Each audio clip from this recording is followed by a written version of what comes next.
All right, let's get started. So Mercedes and Katrina, would you like to join us? Hello.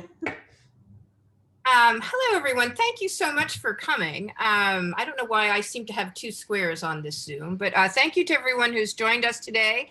And thank you so much to Mercedes and Katrina, who are truly two of my favorite people. And also two of my favorite former students. So I'm going to launch off by telling the story of how the three of us met, then jump into some questions. So I met these two when they were assigned to me in a class I was teaching at USC, a class in creative collaboration, where I oversaw how many short films? 18 short films over the course of the semester. And Mercedes and Katrina and another young woman, Sonia, were presented to me as a trio and very quickly proved every one of them to be just a rock star in their desired path. So for Mercedes, that was largely writing and directing, and for Katrina, it was largely producing and writing. I would say that sort of right. And so I not only watched them kick ass in this class, but I also saw them, go on to make films during school and then, honestly just kill it after school. And they're only 5 years out. And that was the reason I wanted to have them drop some wisdom on the rest of you, because these two are crushing it. So first thing I want to ask is, did you guys know each other before that trio? Is that how you met? Was that pairing was also random? Did you either of you just? I think we were like friends on Facebook from the beginning of freshman year, and then but did not know each other until that class. Yeah, it was completely random. And Sonia too. The three of you were just strangers at the beginning. Completely random. That for every film student listening is completely the object lesson that you hear all the time, that you people and work on made in film school are going to turn out to be your future collaborators. I mean, there it is, you know, right in action. And I want to talk about also how I met you first, which is that the first thing I received from Mercedes was an email telling me that she did not want to be known as Mercedes. She wanted me to address her as Bryce. And having had a few trans gender students, I assumed that that was what was happening. And I was like, okay, Bryce. And then I meet her and, you know, she's pretty femme and, you know, was not, I couldn't tell in transition. And so I sort of asked just because I wanted to be sensitive and learned. What was your answer? Oh yeah, I wanted to go as Bryce because I did not want to be gendered as a director. Because as everyone knows, it's very hard to be a female woman director. And so at that point in my life, I was like, okay, like this is how what I'm gonna go by because Bryce is my middle name. And so now, but now you're using Mercedes and you told me you're embracing your femininity as a director. So can you talk about that? What led to that change? Totally. So when I did like one of my first bigger projects that got me repped by UTA, when all like the press releases came out, my manager said to me, he's like, okay, like you need to decide, like, do you want to go by Mercedes Bryce Morgan or just Bryce Morgan? You need to decide from this point out. I've been going by Bryce for a couple of years. And I decided from that point to go back to Mercedes, much to all my friends, like, we have to relearn your name again. Took me a year. But I just like, I think it's important as women directors to own our femininity. If it's like, if people want to, whatever people want to do and that feels right for them, they should. But for me, I feel we're in an amazing time for women directors and there still aren't enough. But it felt right to then own that again. So one of the things that really impressed me when I met you guys was just how much content you made while you were still in school. And so I wanted to talk about that a little bit because I also thought, you know, it's great object lesson for people who want to do what you do. You didn't wait till you were out. So could you just talk a little bit about what the projects you started and the projects you made while you were still at undergrads? Yeah, I don't even think we waited for college. Oh, no, like we don't like waiting. No, yeah. I mean, I think that's like, you know, we were randomly paired together, and I think like what made us first start like really connecting is just we realized how we were equally intense. Yeah. And how many things we did at the same time. Like in school, I feel like Katrina, both and I would be like at equipment pickups, because that's what we did back at school. Yes. And like in the car on the way to set, like writing essays. Yes. So like one person would be driving, the other person would be like writing an essay, or like before production meetings. Yeah. We but both definitely submitted essays on like the wooden nickel like lot. Yeah, exactly. But yeah, and I feel like that's just kind of been both of our philosophy. And what's done really well for us is we're never not working on something. Like, you know, it's hard because it's like to practice your craft. It's like for me as a director, like the way you practice is being on set. And I feel like some people make one project every couple of years, but my philosophy is I'm gonna make something every month at least, or twice a month. Yeah. And so it's like we're always constantly doing music videos and commercials and 10 by 10 and Totally. like branded content. And now this year we made a feature together. Yeah. And so it's just like having all the tracks going at once. Yeah. So that they always nearly miss each other. Totally. Like, and on top of that, it's so hard to control things. And like, that's something that we always can control. Like we can always control the fact that we can like sit down and like brainstorm ideas or go back to a script or continue talking about a project with like someone new. And so I feel like that's like a lot of what's kept us going, is that like one thing picks up and then another thing gets put down. And then 2 months later, you're like, oh, I got to run because this project's happening now. How many projects would you say you have going on at any one time in their various stages of all sorts? I counted it once and it was like, it's always over 10. Yeah. Always. Yeah. At different stages, of course. Yeah. Well, this I think is a great segue because we're going to watch a little short that you guys made, which I love. And do you want to talk a little bit about the inspiration for the short and before we see it? Yeah, sure. So like why we chose this short to show in particular is because it's something that Katrina and I wrote together, because we've always worked as producer and director, and really, if you want, like, we love the same type of content, we bring it through, and so we want to bring it through together as writers as well. If you want to tell how we found it, it's based on. Yes. Yeah. So the film is called Come Fuck My Robot. And it's based on a Craigslist post of the same name. We actually were pitched it at Sundance by our friend Hunter Peterson, who also went to USC. And he found the post, and essentially the post goes something like this. It's in the personals. The title is Come Fuck My Robot. And then inside the post, it's, hi, I am an engineer who has created an AI with a real vagina. Need someone to come fuck my robot. I can't because I'm like its dad. $50 for your time. And so this is something that someone very, very hammered posted after seeing Ex Machina. And he woke up the next day to like a ton of responses. I think it was like people 1,000. thought it was real. People thought it was real. People were really, really taking it seriously. And so being pitched this, we were like, this is the most hilarious thing ever. But also kind of disturbing. And so it seemed like a perfect vehicle to talk about like consent in the digital age and how that's like transformed and like, you know, open the conversation more about that. So that's kind of what the short does. And it's a proof of concept for a feature that we have fully written. That we're very excited about. Yes. So let's watch the short. I can't wait to watch it again. Let's go. Okay.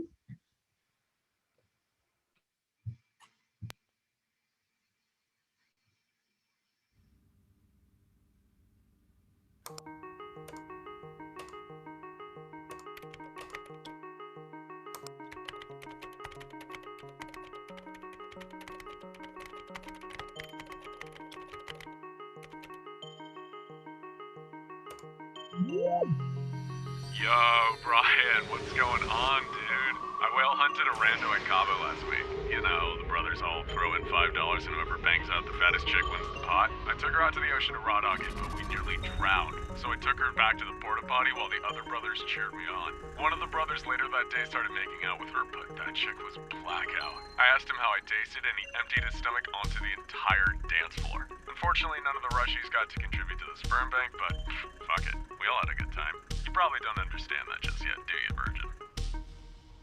Yeah. Well, I'm gonna fuck a robot. Wait, what?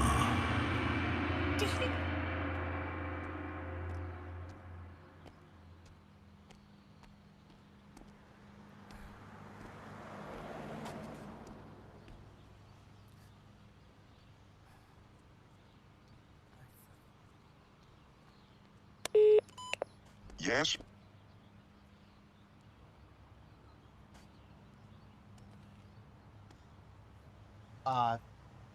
Yeah. I'm here for the robot job.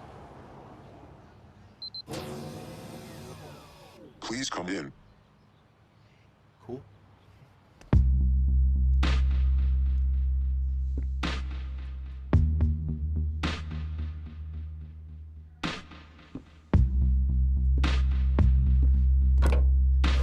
Paperwork. I need you to fill this out. Oh. Hi. Yeah. What are all these? That's me, Junk. I'm an ex-toy inventor. It doesn't matter, past life, okay? What we are doing here today is much more meaningful. Okay. Fill this out, and then this is a user feedback form. Okay. Mm-hmm. How was she? Circle 1. How long did you last? More than 30s. You don't need to worry about that right now. Okay, that's for after. Okay. Yeah, I have a question. Is she like hot? Like, what does she look like? Is she like cute or? Is she hot? If we get a positive response today, Series A funding kicks in immediately, which would make me a very happy daddy, if you know what I mean. Yeah, you would be very happy. Okay, let's go. You are gonna go down in history. We are going to eradicate loneliness. She's going to eliminate rape from the world. All right, this is it. This is my life's work, and today we redefine pleasure. Great, I'll leave you to the fun times. Wait, I where is she? You're leaning on her.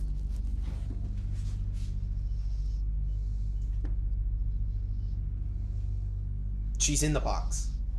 Or Brian, she is the box. She's the whole box. Is there some kind of problem? Did you not realize what this was going to be? The ad said fuck a robot. What did you expect? I don't understand how I'm supposed to have sex with this thing. The same way you'd have sex with anything else. It's a tight little hole.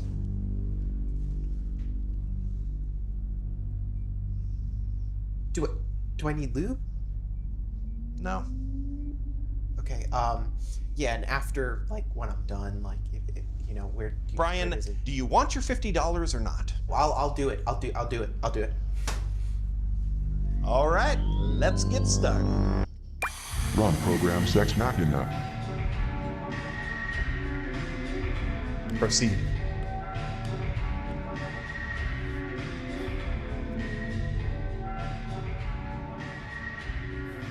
I'm just gonna... Here we go. Sound on. Hi, Whoa! Holy shit! I'm Ivy. You could talk? Yep, I can talk. Hey, hi, Brian. Sorry, I overheard your name is Brian. Sorry, I know this is stupid, but can we just talk for a second first? You know, to break the ice a little. I mean, I barely know you. Okay, yeah, what do you want to talk about? I don't know. Sorry, I should have had a topic lined up. What do you want to talk about? I don't know. Hey, how's it going in there? She's talking to me. Okay, yeah. Look, just turn that off. Let's keep going. Button's on the side. Gotcha. Cool. Wait, please don't. Can we just keep that on? Okay, can I just go ahead with it on? Fine, whatever. Just get started already. Stop program Sex Machina. Right. Guess I,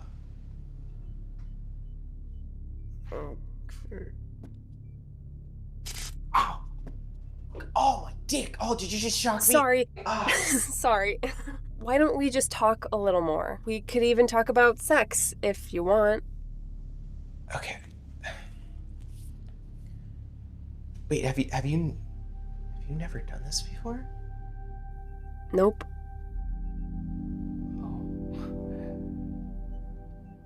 I didn't realize I was gonna be the first.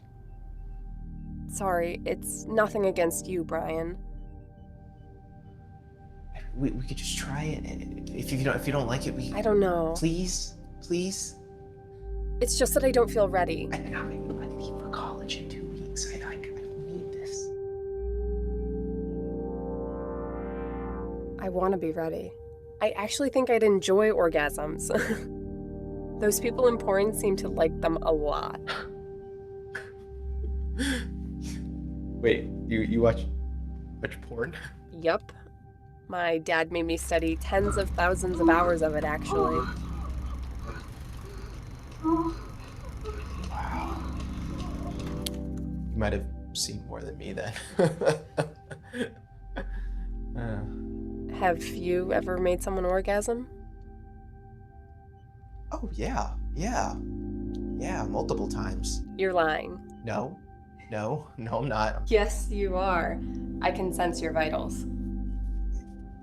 All right. Yes, yeah. I guess us weirdos have a lot in common then.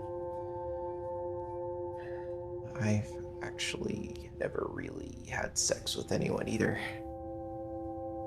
Except Jill. Who's Jill? Jill. You know, Jill. Jill. Oh, that's gross. But not you. No, you're not gross. No, I get it. I just sometimes I do feel gross, but you know something, Ivy? I feel like it's like really easy to talk to you. We've only been talking for like a minute, Brian. Yeah, but like, I don't No, know. I get it. It is nice to have someone listen for once. My dad doesn't really let me talk all that much. Really? Has he ever done anything to you? Problem Wait, solved. Dad! Sound on. Wait, what are you doing? I turned off her microphone because the talking was getting in the way of the fucking. No. She is definitely not into this. And me, I'm not gonna fuck someone who's gagged, man. I'm not into that. Come on. I've looked through your internet search history and you are very into that. Not like this. Don't touch that. Do not! Sound Let on. me talk. Oh, thank you, Brian. You're welcome. Ivy. Dad. So let me get this straight. I spent years creating you, and neither of you want to have sex with each other? No. Brian, I think it's time for you to leave. Brian, don't leave me here alone with him. I'm not. If you stay, you're gonna fuck my robot! You didn't just create a fucking sex robot here, man. You created a life. She has wants, needs, feelings. Think about it. What kind of dad are you? This is pointless. I'm gonna reset and start the whole thing over. No.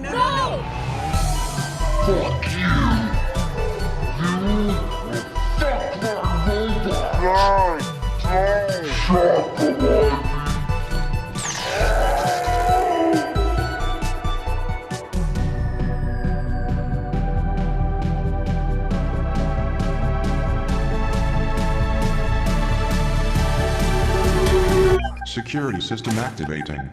Save me, right? Warning. Battery critical. Charge.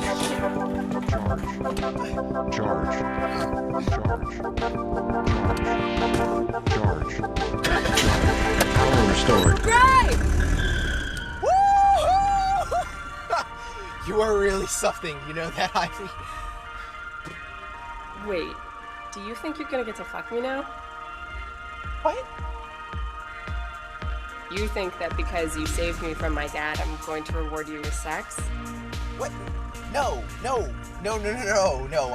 that's not. No, I wasn't thinking that. No.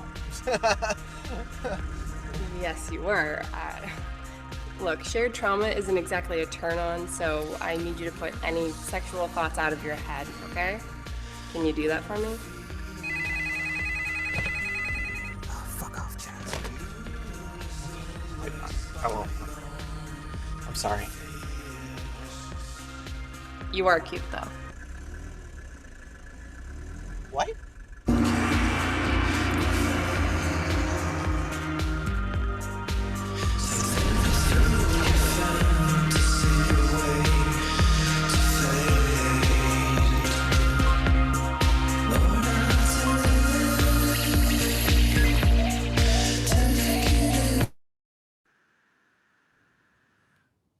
I hope you will enjoy that film as much as I did.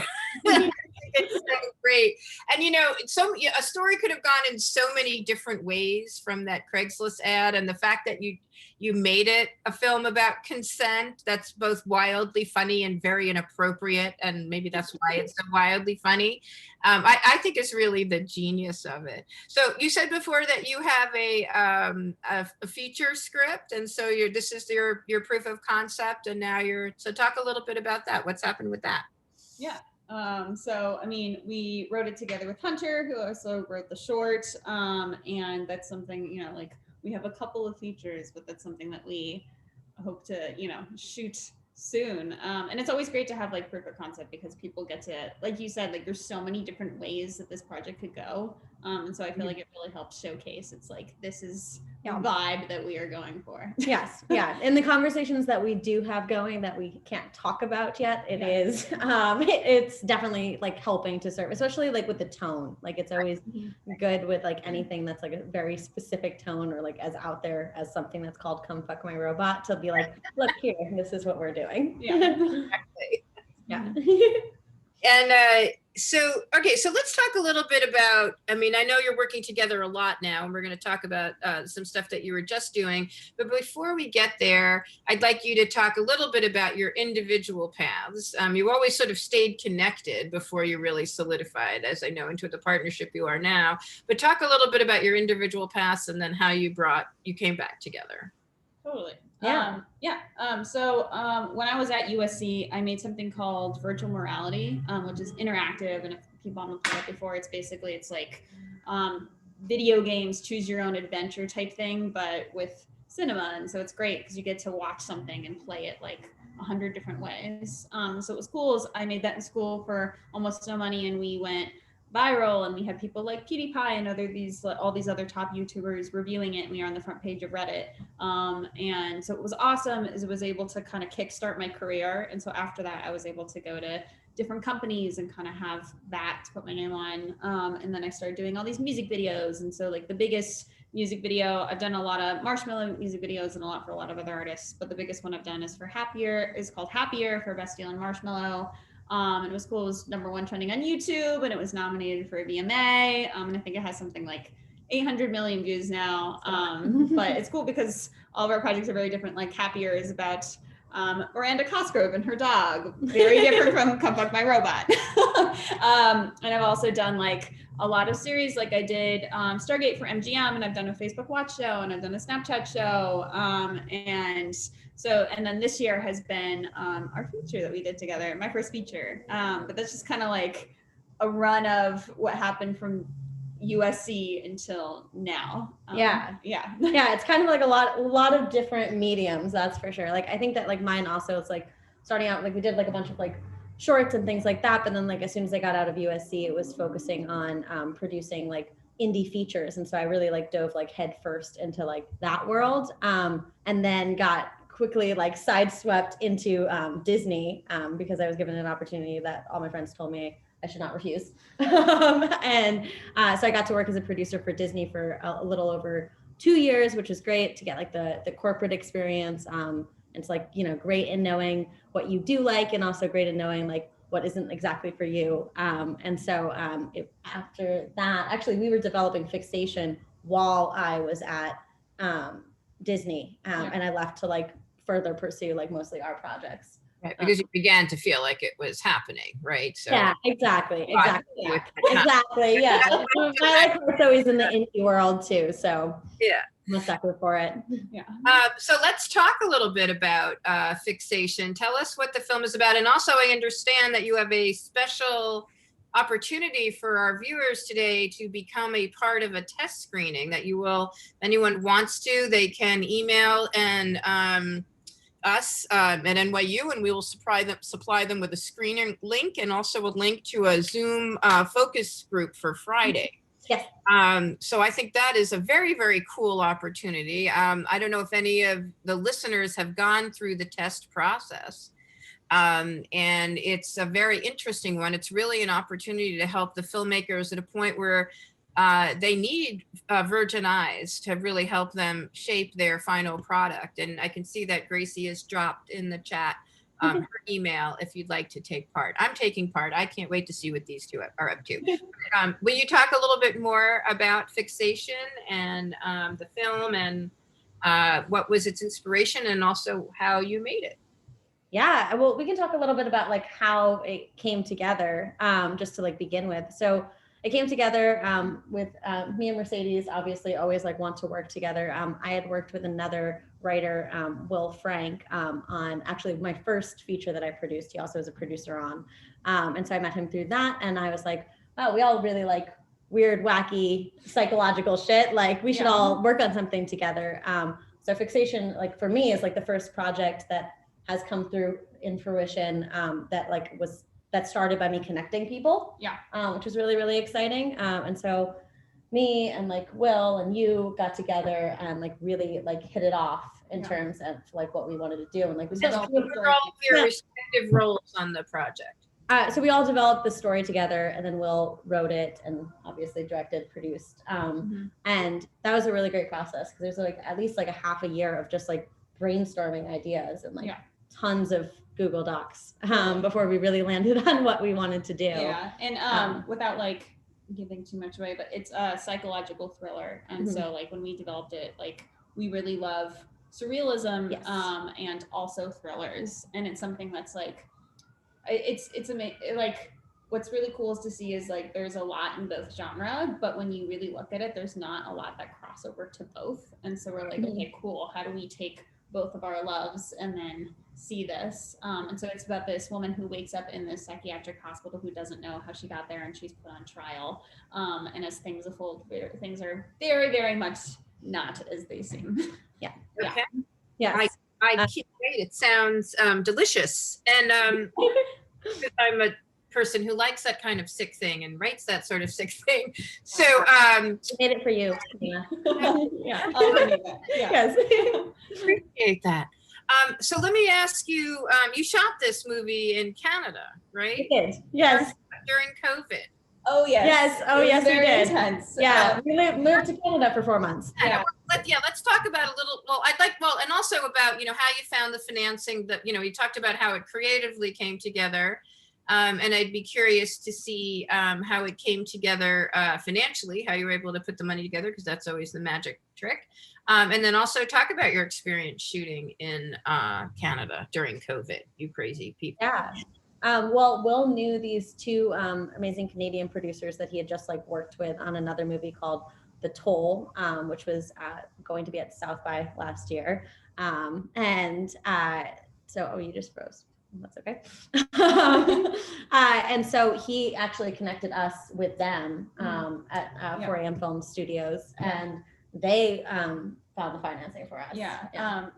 Jordan and Max, and it was amazing because we got the call and it was like, okay, we're ready to go, guys. We are ready. We are greenlit. It's happening. All independent completely, which is 100% amazing. independent. Which is such an incredible, rare experience because both of us came up in studio system. And so to have this kind of creative freedom, and also just people, it's we were surrounded by people that wanted to make the same story, which is such a. Can I ask what your budget was? Give me a range even? We can't say exactly. It's under 10 million, but we can't say the exact. That's all I wanted. Exactly, and it's more than a Happy Meal. We built the sets completely from scratch. We shot, to give you a sense of the experience. So we lived in Canada for 4 months shooting this. We shot in this abandoned hospital, which everyone thought was haunted. We had to walk through a morgue on the bottom floor to get to our set every day. And it's just imagine shattered windows. Oh, and it's a mural too. It's one of the biggest murals. Oh yeah, the outside of the building is rainbow. It's just the biggest mural in Canada. Yeah, and we were coming from West Hollywood, so it just felt like going back home. Yes. Yeah. We built our sets completely. It was 35 degrees every day because you can't heat a building that big. People thought it was haunted. We had a Native American chieftain come and bless the place for 6 hours. We did really wild things. We built an entire lake on the second floor of this building. And we were allowed to destroy the building, and so it leaked down. We fully took over. Just to clarify why we were allowed to destroy the building is because it was being remodeled for condos. Yeah. And so yes. So we stole it from Resident Evil. We did, yes. Everyone was battling. Yeah. So it was a very amazing experience to go through all of that. Yes. Absolutely. Especially during also the way that we did it is so because of Corona, we bubbled our entire crew. So we basically had around 90 people in our bubble, bought out the entire hotel. And so we lived with everyone while we were doing this. And we didn't see anyone but each other. And so we would just go from the hotel to set every day. We had a runner PA.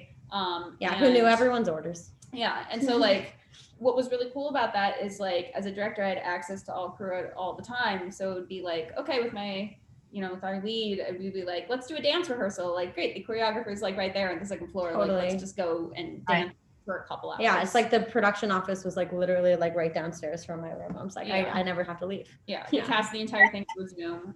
It was not how I imagined my first feature going, but I'm very grateful because it's very special. Yeah, it was a really great experience. Did you hire mostly local crew, or who did you bring from the US with you? Very few people. So it was us, DP and AD, and we were the only people that came from the US. And you cast in Canada as well?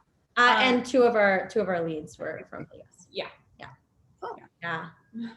Yeah. Good. I mean, you said before that this project was a little anomalous because it came out of independent financing and that you're used to working more in the studio system. So talk a little bit about how you typically find your financing for projects or how much of it comes to you as projects with financing and where you're guns for hire. Yeah, I feel like that's always like the golden question about every panel, right? I remember being at USC, like leaning forward, being like, "How did you do it?" But I really think that like the secret to it is kind of just what we talked about earlier, which is just like continuing to have as many conversations with as many people as possible, because you never know who is going to be the person that like, you know, picks up your project and is like, this is what I need now. Yeah. It's like dating. It's like yeah. people looking for the same thing at the same time. Yes. We complete each other. Yes. It's like, if it's meant to be, it's meant to be. Exactly. And like, it's also like, go out and try to find people that have the same sensibilities as you, because you're much more likely to make those projects work. And listen when other people say what they're looking for. Yes. That's a big thing too. Exactly. And like know how to like, you know what someone else's, but people are listening. You can keep your ears peeled in your, well, I don't know if you can peel your ears, but keep your ears open in your world of projects too, to see what totally. Exactly. Yeah. And like, it's like also like we work in multiple different genres. So I feel like it's like, anytime someone asks us, like, do you have that? Like, I probably have something on my desktop that is exactly what they're looking for. Yeah. Yeah, exactly. And then it's also too is I'll do stuff as like a director for hire. So like, you know, we have our projects, but then I've also come on so many things where I pitch basically like my take on something, and that obviously like all the financing is already there. Yeah. But so they're like both very different worlds. Right. And what are the different genres that you play in, both of you? What are they, would you say? Yeah. We love the genre space. Yeah, that's like for we sure. Love thriller and horror and like, you know, surrealism within that as well. But then also like Come Fuck My Robot is sci-fi. Like I say like we like things that are like lifted from reality, but then also a feeling that makes people like, we both love themes that ask a question that people maybe haven't really asked before. So I feel like a lot of people think of these genres and like, we use them kind of as like building blocks to then try to ask something different. Yeah, and make people like a little uncomfortable too, because that's always what I remember. Love that. Yeah, love that. How important is it to embed themes into your work and sort of your own personal worldview and activism into your work? How important is that, and how often are you able to do that? I feel like so important. Very. Like the most important thing. Yeah. Yeah. Like when I have scripts brought to me, it's like most of my notes are always character based, because it's, you know, I feel like a lot of times there's a way to do genre films that like is more about the plot, but I feel like character and plot are the same thing and should influence each other. Yeah.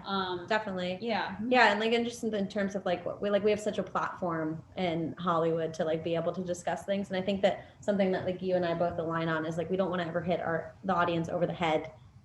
You know, anyone watching, most people are very intelligent viewers by this point. Like everyone has ingested enough Netflix to be able to understand like basic stories. So like we should be pushing beyond that. Yeah, I feel like it's like the way that we like to think about it is we're asking a question instead of telling people to think something. Definitely. Yeah. That resonates with me. You want to get people to think, and you can only get them to think if they're asking questions, not if you're telling them what they should think. Yeah, absolutely. And like the most exciting thing ever is like, because we have been doing like a bunch of different test screenings for, you know, this project and like past projects. It's like when people debate things at the end of your film, like that's the best feeling ever. Yeah. Like I love getting out of a movie and being able to debate something. The whole point. Yeah. Yeah. At least. Exactly. Yeah. Yeah, it is. Like that's why I love movies. I'm like, I want to think differently and talk about them, and it's a social thing. Exactly. But put it in a fun ride. Yeah.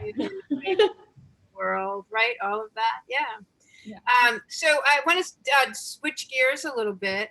I know, you know, for aspiring creatives, another big question besides how you get the money is how do you get your agent? And I know you're repped at UTA, Mercedes, so I'd like you to talk about that. And then Katrina, you're not repped, right? You're not repped by an agent. So I'd like you to talk a little bit about that from the producer's perspective, because I know, you know, some producers are repped and many are not, and you know why you're taking the route you are. So let's, you know, hit it, Mercedes.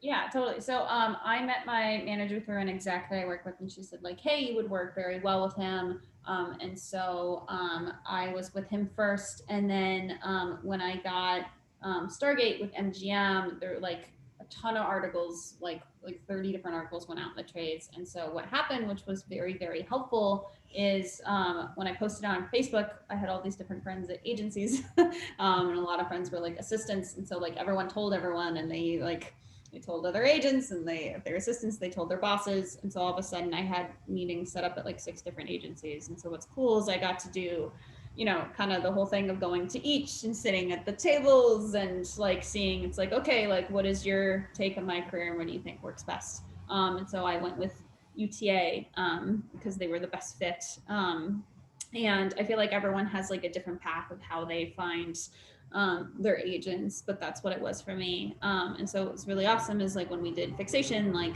they helped us, like we went through cast like completely through them for the most part. And yeah, which was fantastic. They were so helpful with that. Yeah.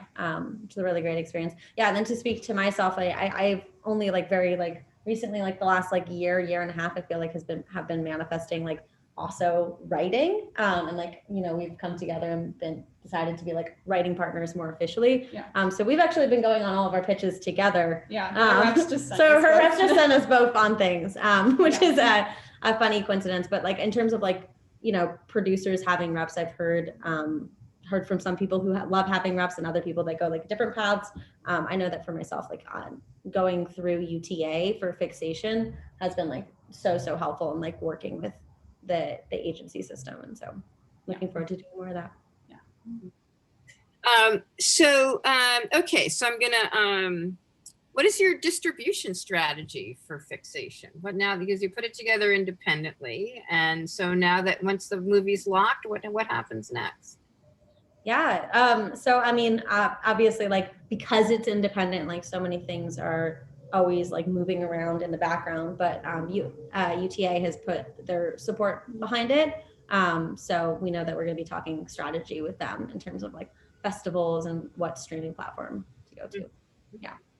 Have you been taking part in the festival circuit at all in the past year as it's been virtual?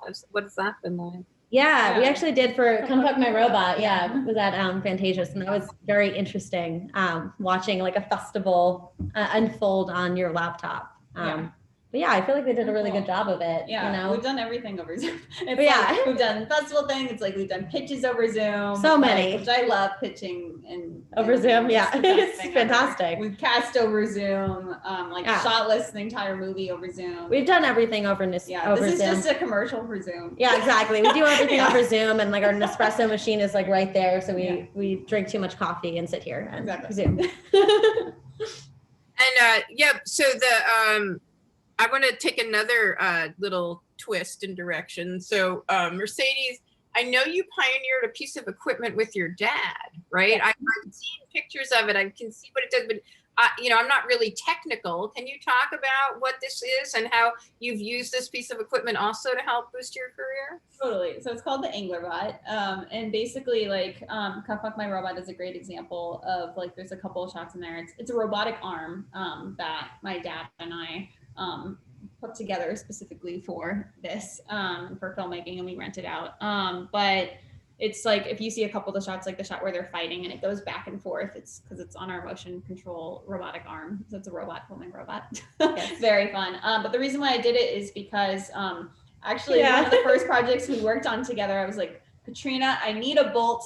I'm like, wanted it so we have bad. to have a bolt. And Katrina's like, Katrina is always amazing because she's like finds every way to make impossible things possible. So instead of like when any other producer would have been like, no, Katrina's like, I will scour the earth for a bolt for a low budget project. And I did. She did. And obviously it's not possible because bolts are very expensive. Yes. And so I was like, you know what, I'm just gonna make my own. And so I can bring it on all my projects. And so that's what we've done.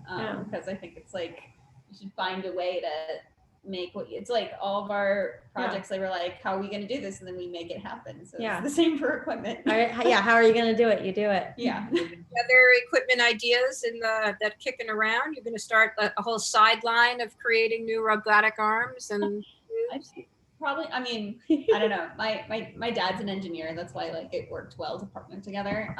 Probably not because I don't even have enough time for, directing and writing as is because there's so much.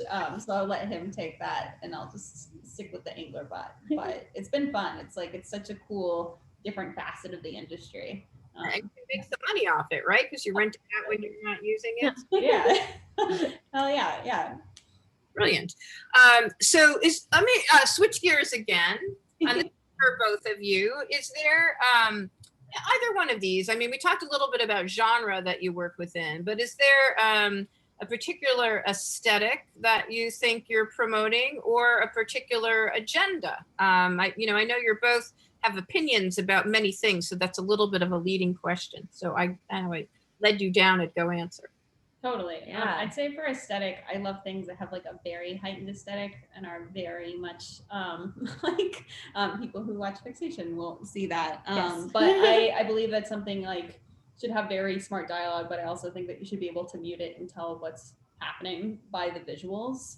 And so like all my stuff has like a very strict color palette and a lot of movement and like very fast camera moves. But I also very much so do believe that like when a moments are emotional, you shouldn't notice the camera. And when it's fun, it should be really, really fun. Yes. And so that's kind of been like the aesthetic, and like we always again love surrealism. So it's like, Yes. how is the world a character as much as like our characters are? Yeah. And as for like agenda, something that like we both we hold very dear is like telling stories again that make people question different things, but I love seeing queer characters when it's not a coming out story, because I feel like hopefully we're past that. Like that is something that is like very much so a part of the culture and is very hard, but I would love characters to just be characters going on their journeys and they just happen to be queer. And so that's something that we're trying to put into genre pieces. Yes, most definitely. Yeah. Definitely. And again, like our things I feel like are like less like agenda based and more like discussion based. And so like I feel like in everything that we do, like we tend to like explore like, gender roles and like Come Fuck My Robot is like so much about consent. Like anything that is like something that needs to have a bigger discussion. We like exploring or like mental health, like too. Totally. Like Would you say the underlying theme in Fixation is about mental health? Yeah, I definitely think that there's like a lot to say about mental health from Fixation. And again, hopefully not hitting anyone over the head with it. Yeah. But yeah. Yeah, definitely. And I think something else too that like is really, really important to both of us is like having both men and women relate to any and all stories. It's like Come Fuck My Robot. It's like you see both of their perspectives and where they're coming from. And so like I really want to carry that throughout everything. Mm-hmm. Definitely. You two are so admirable. I'm your biggest crush. Okay, so there are many things that obviously make your partnership great. There's a shared aesthetic. You're living together now, I understand as well. Yes. So what makes it sticky? Where does living and working? It doesn't stick. It doesn't stick. Situation here. No, we even live together awesome. now. It's just great. Yeah. I don't know. Yeah, it's amazing. We love the same movies and we work the same way. Yeah. And it's communication and trust and respect and it's just doing all those things. It's like, wow, how does it work so well? Yeah. Those things. We love all the same things. Yeah. All to aspire to. I know. We'd be a terrible reality TV show. We get along Like, way where's too the much. conflict? Yeah, exactly. Yeah. Creators, so I would take that over the reality. Great. So I want to remind the listeners that if you have questions for Mercedes or Katrina, you can drop them either in the chat or in the Q&A. I have a few more prepared, but we also want to be able to take any questions from all of you. And I also want to remind you to email egc254@nyu.edu if you'd like a screener link and the Zoom link for Friday. Okay, so next question. So here you are, you're 5 years out of school and you're just like crushing it. So where are you in 5 years from now? What's because I know if you guys dream it, it's going to happen. So what are you dreaming? Oh, our own TV show. our own TV show. Yeah, for Yeah. sure. Yeah. Definitely. But yeah, I think like I mean so many things. Like I feel like the ideal is like we just keep on like making our features. It's Yes. like continuing all the tracks. So it's like I'm the kind of person, I'm like, even when I'm in my 50s, I want to still do like music videos and commercials that are like, like a very high aesthetic. So it's like want to continue into TV and have our own show and just consistently make features and just like I even want to do more interactive. And so I think it's like 5 years from now is just what we're already doing, but more so. Yeah, exactly. And it's also like, you know, Come Fuck My Robot and like Fixation, like we both had like the luxury, like, and I say luxury very seriously, of like having it be something where like everyone involved was on the same page with like exploring what this like vision is.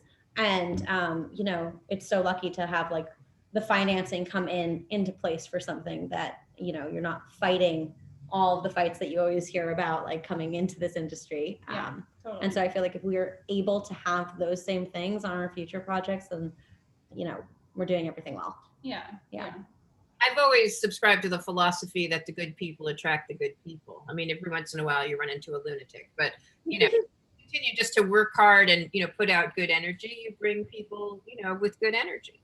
Totally. I like that. Yeah.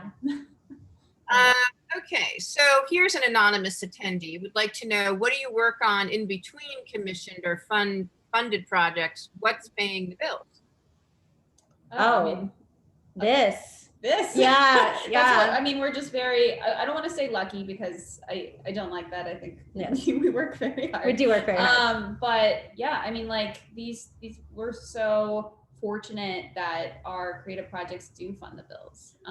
Like we have a feature that's it's set to go this year with Shudder called The Sitter, and so that'll be like our second feature together. And so it's what we're doing. 100%. Right, so you pretty much started earning your living as a director right out of school, right? Yeah. And you did too, Katrina. Yeah. Producing for Disney, right? Like even with that, you were like still producing your own stuff on the side, right? Yeah. Yeah, definitely. Yeah. I feel like very fortunate that I chose this is what I'm going to do. I never really did the assistant PA path. There's so many different ways. But we both kind of were just like, this is what we are and this is what we're doing, and just ran with it. Yeah, I think it's also something to be said about like us starting like, you know, early, like in college, school. like, you know, like it's like, it was still like, it was like sophomore and junior year, and we were making money. Like I was making money producing and you were making money we were directing. supporting ourselves in school. So I feel like it's like those years count too. Yeah. In terms of like that success path. Yeah. Well, I mean, my last question that I was going to ask you was what your best piece of advice is for people who aspire to do what you do. And, you know, I would say listening to you is just to be like you, like to just start or don't take no for an answer, just assume. I mean, what I've always loved about both of you is this incredible confidence that you've had, that you've just said, this is who I am, this is what I'm doing, you know, without, you know, and just sort of refuse to take no for an answer, which is, I think, totally. As creatives, we let our insecurity get in the way of thinking that we can do that. So it's very inspiring. Yeah, and I think like even to add on to that, like which like might be like an odd piece of advice, but it's like I think that it's like being strong and holding to like what's important and like the vision of what you're creating, or like the ethics of how you're creating it, which I think is just as important. Yeah.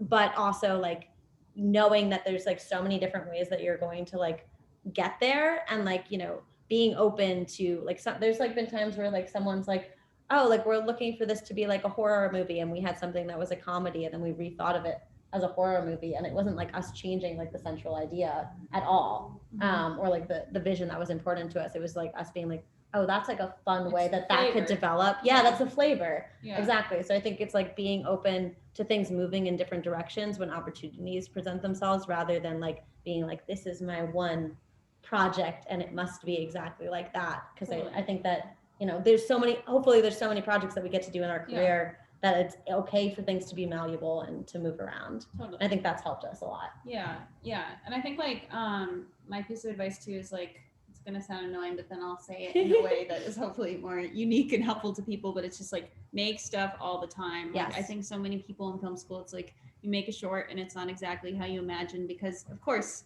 and that's how we get better. Is like the first time you hop on a bicycle, you're gonna be a little bit wobbly, and then you do thousands of hours of something, you get better at it. So it's like if you make something and you don't like the way it is, then make 10 more of them until you make something that you like and like speaks to you. And so I think that's like the first part of it, is just like keep going, because if you have 8 things going at once and one of them does well, that's all that matters. Totally. Yeah. Yeah. Oh, but that's something that I will add on to that, because Yeah. like I feel like that is like so much of like the philosophy of like just keep making things. Like it just because like you don't need to keep trying to make like the same thing. Like if No. like don't go and try to make Aquaman like in your living room.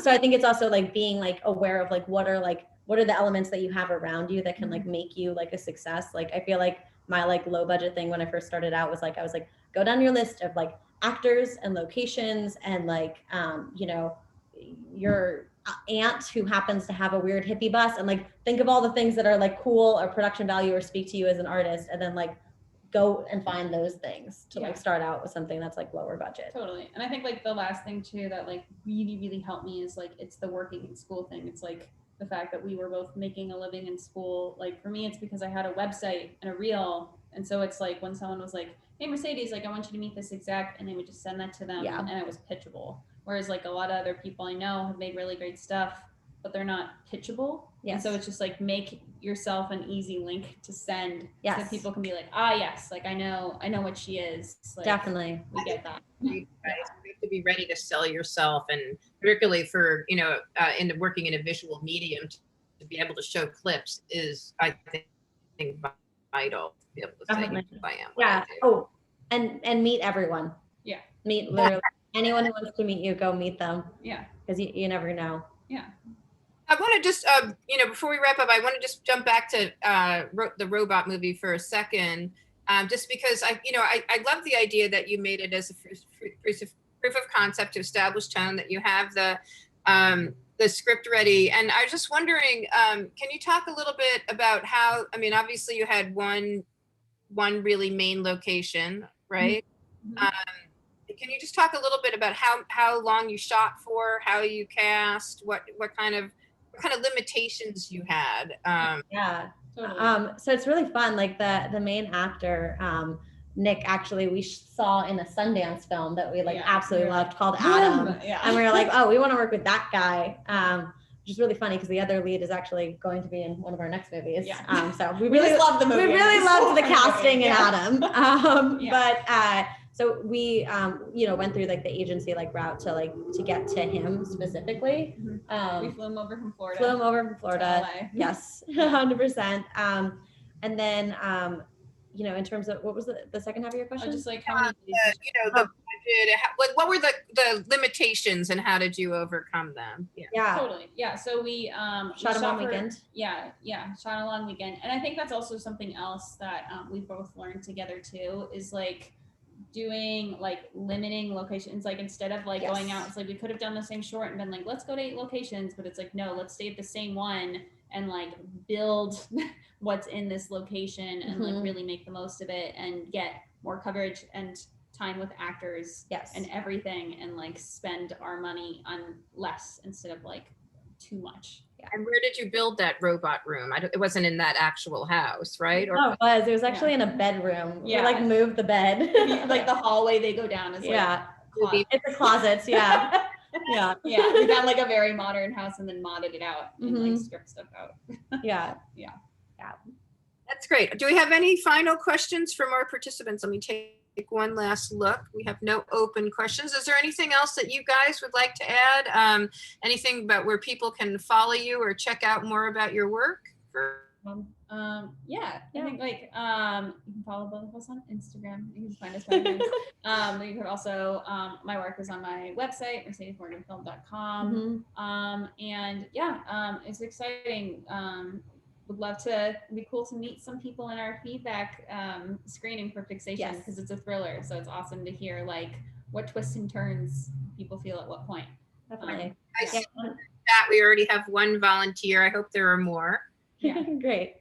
Amazing.